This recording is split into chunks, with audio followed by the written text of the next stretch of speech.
mga problema ng mga content creator. Nararamdaman namin kayo. Alam namin kung gaano kahirap ang mag-produce ng content araw-araw. Minsan, parang walang katapusan ng mga challenges. Uy mga kabarangay, ang inyong lingkod, Certeza Humor, nandito na. Handa na ba kayong pag-usapan ng mga struggles natin bilang content creators? Alam ko, content creator ka rin? Ang hirap, di ba? Minsan, parang hindi na natatapos ang mga deadlines at mga revisions. Ibinabahagi natin ang ating mga sarili, mga kinahihiligan, at sinusubukang magpatawa, magpaisip, o magpayak sa inyo. Pero sa likod ng camera, may mga moments din na gusto na lang natin sumuko. Pero minsan, parang ang hirap, di ba? Parang ang daming struggles. Mula sa creative block hanggang sa mga technical difficulties, lahat yan ay parte ng ating journey. Huwag mag-alala, hindi ka nag-iisa. Dito tayo magtutulungan, sama-sama nating haharapin ang mga pagsubok na ito. Ngayon, pag-usapan natin ang mga problema ng mga content creator. Ano ba ang mga common issues na nararanasan natin? Yung mga nakakatawa, nakakainis at nakakapraning na aspeto ng pagiging isang content creator. Minsan, may mga bloopers na hindi natin inaasahan at minsan naman, may mga technical glitches na nakakabaliw. Tayo tumawa at matuto ng sabay-sabay. Sa bawat challenge, may natututunan tayo. Kaya kapit lang, mga kabarangay, at sama-sama nating pagtagumpayan ang mga hamon ng pagiging content creator. Una sa lahat, ang creative block. Parang biglang naghangang utak, walang maisip na content. Nakakabaliw, di ba? Pero teka lang, may solusyon diyan. Subukan mo munang mag-relax, maglakad-lakad, makinig ng musika, manood ng komedya. Malay mo, biglang bumalik ang iyong pagiging malikhain. At saka, huwag matakot mag-explore ng ibang content.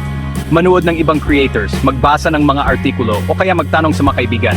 Kahit saan, may inspirasyon. At siyempre, sino ba naman ang makakalimot sa mga technical difficulties? Biglang nag-crash ang computer, nawala ang mga files, o kaya naman mahina ang internet connection. Nakakainis talaga. Pero huwag mag-alala, may paraan din diyan.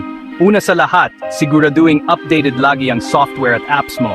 Tapos, mag-invest ka sa maasahang equipment at internet provider.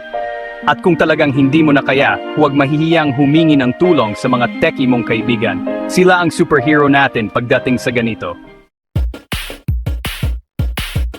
Section 4, Time Management. Mahalaga ang bawat minuto. Sa bawat araw may 24 oras tayo, pero parang kulang pa rin. Diba? At syempre, hindi mawawala ang problema sa time management. Laging may mga bagay na kailangan tapusin, mga deadlines na dapat abutin. Paano mo ba naman kasi pagsasabay ng paggawa ng content, trabaho, pamilya at love life? Parang imposible, diba? Pero hindi ka nag-iisa sa laban na to.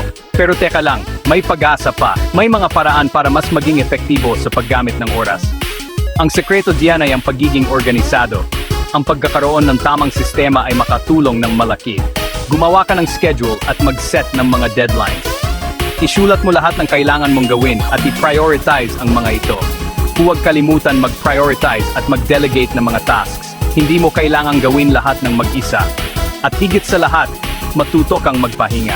Ang pahinga ay mahalaga para sa ating kalusugan at produktibidad.